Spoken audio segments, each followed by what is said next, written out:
ಹೆಂಗದಿರಿ ಎಲ್ಲ ಕರ್ನಾಟಕದ ಜನತೆ. ಇವತ್ತು ನಾನು ಹೇಳುತ್ತಿರುವ ಸುದ್ದಿ ಇದು ನಮ್ಮ ಮದ್ಯಪ್ರಿಯರಿಗಾಗಿ ಬಂದಿರುವಂತಹ ಸುದ್ದಿ. ಅದೇನಪ್ಪಾ ಅಂದ್ರ ನಮ್ಮ ರಾಜ್ಯ ಸರ್ಕಾರ ಮದ್ಯಪ್ರಿಯರಿಗೆ ಒಂದು ಬಿಗ್ ಶಾಕಿಂಗ್ ನ್ಯೂಸ್ ಅನ್ನ ಕೊಟ್ಟಿದೆ. ಅದೇನಪ್ಪಾ ಅಂದ್ರ ರಾಜ್ಯದಲ್ಲಿ ಮೇ 1ರಿಂದ ಎಣ್ಣೆಗಳ ಬೆಲೆಯನ್ನ ಏರಿಕೆ ಮಾಡ್ತದಂತೆ. ನೋಡ್ರಿಪ್ಪ, ಈ ಬಿಟ್ಟಿ ಭಾಗ್ಯ ಬಂದಾಗಿನಿಂದ ಬರೀ ಬೆಲೆ ಏರಿಕೆನೆ ನೋಡೋದಾಗ್ತಾ ಇದೆ ನಮ್ಮ ರಾಜ್ಯದಲ್ಲಿ. ಎಂತ ಸರ್ಕಾರವನ್ನ ಆರಿಸ್ತಂದೇವಂತ ಜನ ಬಾಯಿ ಬಡ್ಕೊಳ್ಳೋ ರೀತಿ ಮಾಡ್ತಾ ಇದ್ದಾರೆ. ಈ ನಮ್ಮ ಸರ್ಕಾರವನ್ನ ನಂಬಿ ಜನ ಏನೇನೋ ಆಶೆಗಳನ್ನ ಇಟ್ಕೊಂಡು ಒಟ್ಟು ಕೊಟ್ಟು ಸೀಟ್ಗಳನ್ನ 136 ಸೀಟುಗಳನ್ನ ಗೆಲ್ಲಿಸಿಕೊಂಡು ಬಂದು ಈಗ ನರಕ ಪಡುವಂತ ಪರಿಸ್ಥಿತಿಯಾಗಿದೆ. ಸ್ನೇಹಿತರೆ, ರಾಜ್ಯದ ಮದ್ಯಪ್ರಿಯರಿಗೆ ಸರ್ಕಾರವು ಮೇ 1 ದಿನವೇ ಕಹಿ ಸುದ್ದಿ ನೀಡಲು ಮುಂದಾಗಿದೆ. ಮೇ 1ರಿಂದ ಜಾರಿಗೆ ಬರುವಂತೆ ಕರ್ನಾಟಕ ಸರ್ಕಾರವು ಅಬಕಾರಿ ಸುಂಕದ ವ್ಯವಸ್ಥೆಯನ್ನು ಪುನರ್ರಚಿಸುತ್ತಿದ್ದು, ಇದರ ನೇರ ಪರಿಣಾಮವಾಗಿ ಮದ್ಯದ ಬೆಲೆಗಳಲ್ಲಿ ಗಣನೀಯ ಏರಿಕೆಯಾಗಲಿದೆ ಎನ್ನಲಾಗುತ್ತಿದೆ.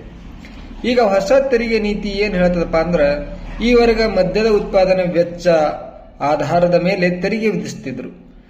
ಆದ್ರೆ ಇನ್ ಮುಂದೆ ಹಂಗಾಗಲ್ಲ. ಏನಪ್ಪಾ ಅಂದ್ರೆ ಆಲ್ಕೋಹಾಲ್ ಬೈ ವ್ಯಾಲ್ಯೂನ ಅಂದ್ರೆ ABV ನೋಡ್ತಾರೆ, ಪಾನೀಯದಲ್ಲಿರುವ ಆಲ್ಕೋಹಾಲ್ ಪ್ರಮಾಣ ಅಂದ್ರೆ ಅದರ ಆಧಾರದ ಮೇಲೆ ತೆರಿಗೆ ಲೆಕ್ಕನ ಹಾಕ್ತಾರೆ.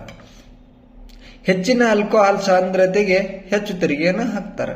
ಕಡಿಮೆ ಆಲ್ಕೋಹಾಲ್ ಸಾಂದ್ರತೆ ಇರುವ ಮದ್ಯಕ್ಕೆ ಕಡಿಮೆ ಬೆಲೆಯಲ್ಲಿ ಬದಲಾವಣೆ ಮಾಡ್ತಾರೆ. ಅದಕ್ಕಿಂತ ಕಡಿಮೆ ಇರುವುದರಲ್ಲಿ ಯಾವುದೇ ರೀತಿ ಬದಲಾವಣೆ ಇರುವುದಿಲ್ಲ.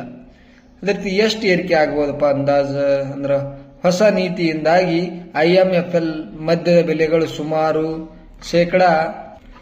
20% ಹೆಚ್ಚಾಗುವ ಸಾಧ್ಯತೆ ಇದೆ. ಈಗ ಸ್ಲ್ಯಾಬ್ ವಾರು ಪರೀಕ್ಷಣೆ ನೋಡೋದಾದ್ರೆ, 1ನೇ ಸ್ಲ್ಯಾಬ್ 80ರಿಂದ 95ಕ್ಕೆ ಏರಿಕೆ ಆಗುತ್ತೆ. 2ನೇ ಸ್ಲ್ಯಾಬ್ 95ರಿಂದ 110ಕ್ಕೆ ಏರಿಕೆ ಆಗ್ಬೋದು. 3ನೇ ಸ್ಲ್ಯಾಬ್ ನೋಡಿದ್ರೆ 120ರಿಂದ 135ಕ್ಕೆ ಏರಿಕೆ ಆಗುತ್ತದೆ.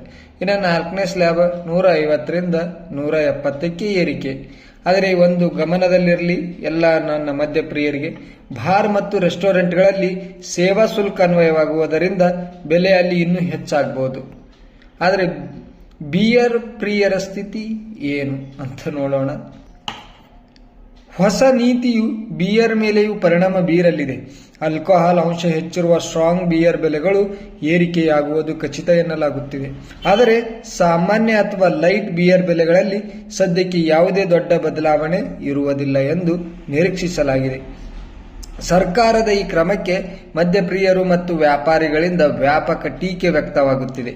ಪದೇ ಪದೇ ಬೆಲೆ ಏರಿಕೆ ಮಾಡುವುದು ಸರಿಯಲ್ಲ ಎಂಬುದು ಜನರ ವಾದವಾಗಿದೆ.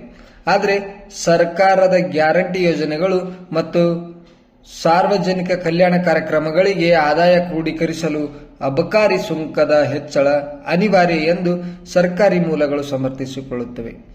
ಒಟ್ಟಾರೆಯಾಗಿ ಮೇ 1ರಿಂದ ಮದ್ಯದ ಬಿಲ್ನಲ್ಲಿ ಗ್ರಾಹಕರು ಹೆಚ್ಚಿನ ಹಣ ತೆರಲು ಸಜ್ಜಾಗಬೇಕಾಗಿದೆ.